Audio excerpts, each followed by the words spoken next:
Eternal Father in heaven, hallowed by thy name. Kita amin, amin. Padahal Eternal Father itu bukan Kristus. Eternal Father itu adalah Satan. What? Jadi satanik begitu mainnya. Bentar. Itu udah kenal Tuhan? Udah kenal Tuhan. Aku kecewa sama gereja, Bang. Wow. Oke. Bentar. Ini gue baru pertama kali denger nih. Jadi dan ini baru pertama kali gue kasih tahu.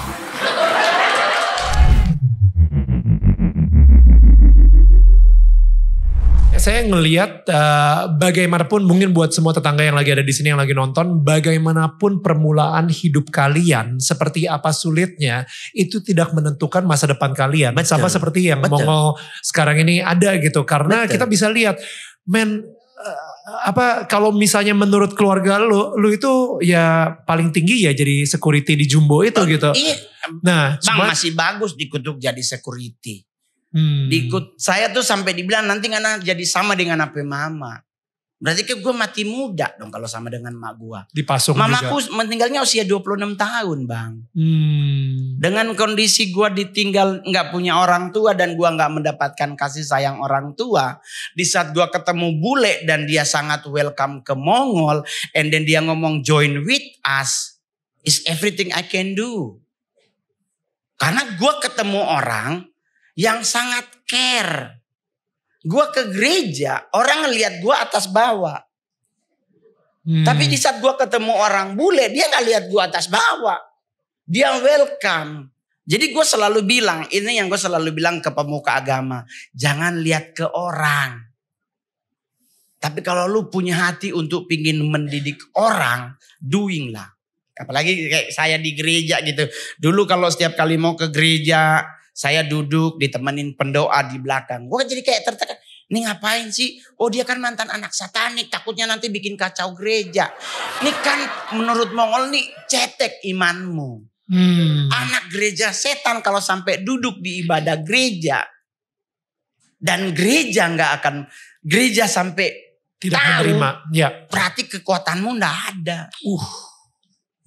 Gereja setan kalau boleh jangankan masuk 5 kilometer dari mana gereja berdiri, tempat ibadah itu berdiri, nggak boleh ada mereka. Tapi kalau sampai Mongol duduk di dalam, cetek. Jujur aja, nah sekarang gue udah anak Tuhan, masih dicurigai karena kenapa? Karena masih jangkis. Jange, kurus, tinggi, najis katanya. Kan masih kurus banget bang, saya dulu kayak anak narkobaan. Kayak anak narkoba apa emang anak narkoba? No. Saya sangat anti narkoba. Oke. Dari saya masih gabung dengan satanik, saya nggak pernah menggunakan narkoba. Karena posisi level Mongol udah nggak lagi main ke situ. Karena narkoba di satanik itu hanya disediakan untuk para simpatisan. Untuk ke ritual terakhir yang party tadi. Yang seks bebas. Yeah. Nah kalau kita leadership udah nggak boleh. Karena kan dalam ritual harus manggil. Mau manggil si L, si B, si A, siapa gitu. Nah kita nggak boleh dalam kondisi tenggeng. Oke. Nah harus sober ya. Ya saya pakai narkoba baru tahun 2000-an lah dengan mengenal stadium. Saya di satanik gak pernah pakai narkoba bang. Iya. Tapi di saat gua kenal stadium ngegelek bang. Tapi itu cuma 3 tahun. Itu adalah masa, gue boleh jujur, itu masa kegelapan dalam hidupku, bukan waktu aku satanik. Bentar. Itu udah kenal Tuhan? Udah kenal Tuhan. Aku kecewa sama gereja bang. Wow. Oke. Bentar. Ini gue baru pertama kali denger nih. Jadi dan ini baru pertama kali gue kasih tahu.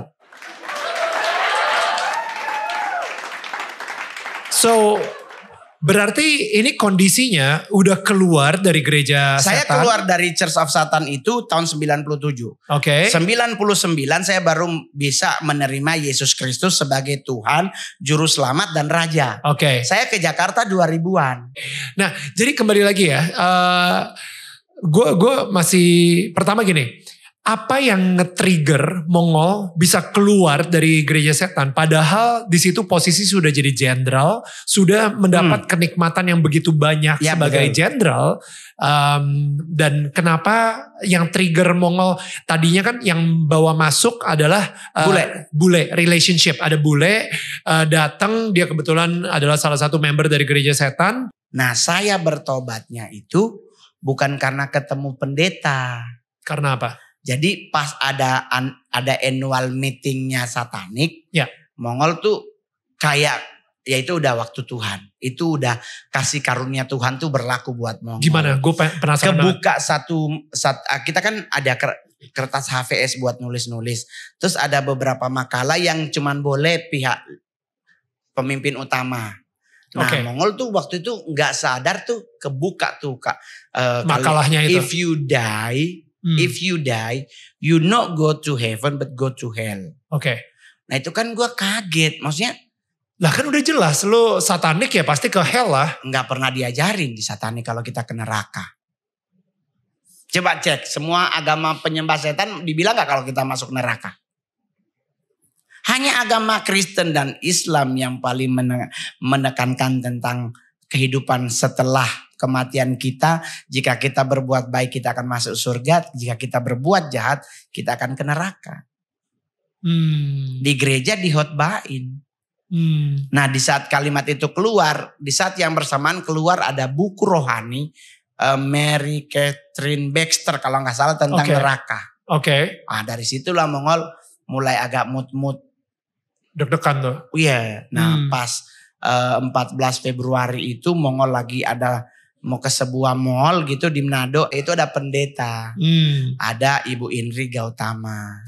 Dari Mongol bertobatlah lewat Mam Indri, mengenal pribadi Kristus, diajarin baca Alkitab lewat Mam Indri, bertumbuh lewat banyak hamba Tuhan yang membantu Mongol untuk bebas dari cengkraman Satan sampai tahun 2002 apa 2003 saya pelepasan kalau agama Islam tuh dibilang ruqyah. Saya pelepasan terakhir itu di gereja GBI Tiberias. Tiberias masih GBI. Nah itu di Wendy's Kelapa Gading yang sekarang jadi La Piazza. Nah Mongol free clear dari situ, udah gak ketakutan lagi ngadepin apapun. Gua ngeliatin something, gua udah berani untuk berjalan, gak lagi ketakutan. Sampai hari ini gua bertahan imannya, tetap memegang teguh prinsip bahwa saya mempercayai Yesus Kristus sebagai Tuhan Juru Selamat dan Raja dalam hidup. 2003 atau baru ya? Yoi. Mongol, gue pernah denger gitu ya bahwa kayak tadi sih ngomongin soal neraka. Bahwa kebohongan terbesar yang setan berusaha lakukan ke kita adalah bilang kalau misalnya setan itu gak ada. Jadi banyak banget apalagi di modern world. Kayak misalnya di Amerika atau di Eropa gitu ya. Dimana orang-orang itu udah mikir, lu masih percaya yang gitu-gituan. Lu masih percaya setan. Nah itu sebenarnya adalah salah satu trik atau strategi setan untuk bilang gak ada lagi tuh dunia spiritual. Padahal sudah jelas bahwa Tuhan itu menciptakan heavens and earth. Jadi dunia spiritual dan juga dunia fisik, which is bumi dunia ini gitu. Nah jadi setan berusaha bilang, alah yang kayak gitu-gituan mah udah zaman kapan, kuno, lu terlalu konservatif. Yang kedua, tidak ada neraka. Ya betul. Bahwa enggak lah, neraka itu cuma dibuat oleh agama untuk menakut-nakuti lu, kayak gitu. Jadi udah jangan percaya sama yang neraka, gitu. Dan itu impactnya bisa dua juga gitu, bahayanya. Karena akhirnya manusia bisa berbuat seenak jidatnya dia, semaunya dia, dengan kayak saya bilangnya animal instinct gitu, naluri binatang yang kita ada di dalam hidup kita. Itu kayak ya udahlah semau gua aja, toh gak akan ada neraka anyway gitu. Nah jadi gak tau ya, gue ngeliat ini gak perlu gereja setan. Tapi setan itu udah masuk banget di dalam budaya kita.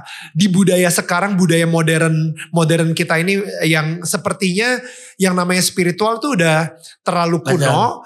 Udah lu tinggalin aja agama, lu tinggalin aja Tuhan. Karena sekarang ini Tuhan pun juga mungkin gak akan bisa bantuin lu kalau misalnya lu susah gitu. Itu kan juga yang paling itu tuh ke generasi Z. Gen Z. Ya itu mereka jangankan neraka dipercaya, Tuhan aja mereka juga gak percaya. Ya. Buat kita yang percaya dengan hakikat Tuhan, pegang teguh iman ini. Jangan tergerus cuma gara-gara masalah sepele. Ya kan maksudnya gini, ya udah kalau memang kita tetap meyakini Tuhan itu ya dan amin, yakini. Satanik itu pekerjaannya lah memang membuat kita gak percaya Tuhan itu ada. Itu kerja mereka. Ya. Dan itu dibikin dalam bentuk kongres. Termasuk kemarin di Boston itu SatanCon, salah satunya adalah hal itu. Buat semaksimal mungkin orang tidak percaya tentang hakikat Tuhan.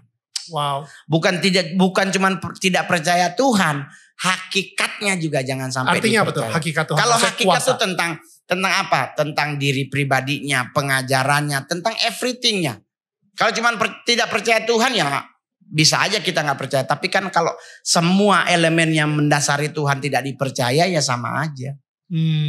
Nah, kita yang sudah percaya pegang teguh. Itu yang Mongol selalu bilang sama teman-teman muslim. Di setiap konten gue selalu bilang jangan dulu fokus Rasul. Fokus tadarusan Quran. Artinya apa tuh? Baca Al-Quran di saat malam Jumat.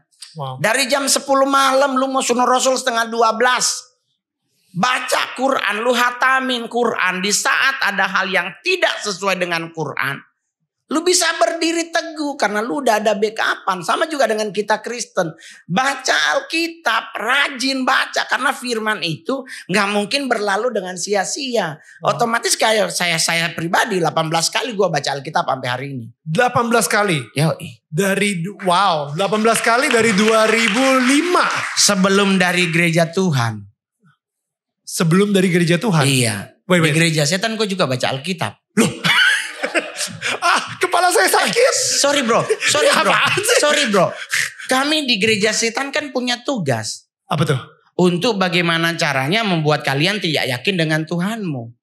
Dari mana kami dapat datanya? Ya dari Alkitab. Mana yang kita pingin rombak? Yesus gak mungkin juru selamat. Kenapa? Karena dia lahirnya di kandang. Wow. Nabi Muhammad gak mungkin rasul karena dia yatim piatu. Wow. Ya kan? Jadi kita cari semaksimal mungkin yang membuat kita gak percaya. Lagi benerin lah bahwa sebenarnya yang juru selamat itu bukan Yesus. Tapi Lucifer. Karena ada di Alkitab dia diutus dari surga ke bumi. Padahal bahasa Inggrisnya dia dibuang. Nah kita, apalagi nih orang-orang yang kadang kayak imannya masih ke gereja nanti Natalan. Lebih parah lagi. Dengar orang bule berdoa. Eternal Father in heaven. Hallowed by thy name. Kita amin. Padahal Eternal Father itu bukan Kristus. Eternal Father itu adalah Satan. What? Lu gak tahu padahal bahasa Inggris lu TOEFL udah 7 juta. Iya. Gua aja TOEFL baru 25 biji. Itulah kenapa gua gak pernah stand up di luar negeri. Karena ingat Eternal Father itu bahasa Indonesianya tuh bisa Bapa yang kekal. Bapa yang kekal. Iya. Lah, iya, gue ngerasanya Bapa yang kekal adalah Tuhan. Tapi Yesaya 9 ayat 6 is a wonderful counselor, almighty God, and everlasting Father. Everlasting Father. No, Eternal Father. It's so different, bro. Wow. Eternal ada batasannya. Eternal ada batasannya. Everlasting nggak ada batasannya. Jadi kalau satanik selalu bilang we are the master of peace. Tapi kekristenan mengenal Yesus sebagai Prince of Peace. Perbedaannya di mana, bro? Master hari ini lu kaya dipanggil bos, di saat lu gembel nggak ada yang manggil bos. Tapi Prince sekalipun you nggak punya kerajaan, tetap dipanggil yang mulia. Karena lu adalah seorang pangeran. It's so different. Ya. Jadi satanik begitu mainnya. Wow. Main apa? Tentang pendoa gitu. Kristen nih buat yang Kristen. Pendoa syafaat gitu. Doa gitu. Doa doang. Terus satanik ngomong mau doain buat apa? Kekristenan berdoa. Para pendoa yang ada di Indonesia, di dunia. Mereka hanya seperti apa dibilang koboi. Kalau berdoa kami ikat dalam nama Yesus. Ngiket terus gak pernah yang lain-lainnya. Koboi. Kami hancurkan. Gak bisa, Pak. Bukan waktumu menghancurkannya. Bos besar yang punya. Itu nanti dia datang sekalian habis rombongan. Ya kan kita cuma bisa menghol. menahan. Jangan lu hancurin. Kalau lu udah hancurin, dari nenek buyut kita juga berdoa kami hancurkan. Sampai sekarang gak habis-habis tuh setan. Gue curiga setan itu kayak multi level, nyari kaki. Iya, ngadain lagi. Iya kan? MLM. Nah jadi kalau dalam dunia satan itu kayak begitu kita kerjanya. Nyari Al-Quran nih. Kita baca. Itu kan kemarin Mongol sampai bilang sama Habib Jafar. Di saat saya bertobat, kenapa saya tidak masuk Islam waktu itu? Ditanyakan kenapa bang gak login? Karena memang saya ketemunya Kristen. Tetapi saya udah baca buku tentang Nabi Muhammad tuh 41 buku. 41 buku. Wow. Siapa di sini yang muslim yang baca tentang Nabi Muhammad 41 buku? Saya udah baca Al-Quran terjemahannya 2 kali. Wow. Sampai habis. Oke. Dari situ saya bilang di mana-mana. Saya belum pernah menemukan Nabi Muhammad itu marah-marah. Wow. Dia selalu tuh sama dengan Kristus, penuh dengan kasih. Orang mau marah-marahin dia gak gubris, dia gak marah balik. Tetap disayang. Dia selalu kayak memberi, kayak gue ada satu kalimat dia tuh, manusia itu hakikatnya seperti air. Ditaruh di gelas, dia membentuk gelas. Ditaruh di teko, dia ngebentuk teko. Ditaruh di mana aja dia akan membentuk wadah yang dia tempati. Betul. Tetapi hakikatnya tidak pernah berubah. Tetap air. Tetap air. Nah kita juga sama manusia. Lu mau ke kubangan manapun, lu mau ditaruh di manapun, lu gak akan pernah terganggu dengan kok akhirnya lu korupsi. Enggak, hakikat manusia lu harus tetap menjadi manusia yang keren. Jadi buat teman-teman yang hadir hari ini, ayo kita pertebal iman. Dengan mempertebal iman kita, mempercayai Tuhan kita, Nabi kita is everything. Gue yakin 1000% pasti pertolongan Tuhan tuh akan selalu ada. Amin. Penyesatan terbesar selalu menggunakan musik. Semua pasti menggunakan musik. Dan Lucifer itu dalam hierarki satanik sebagai Lord of Lust. Dan prediksi Mongol 2024 ke 25 akan muncul penyakit baru yang berhubungan tentang hawa nafsu. Dan itu enggak dong. Karena gue di satanik dulu bergabung, program kerja kita sampai 2025.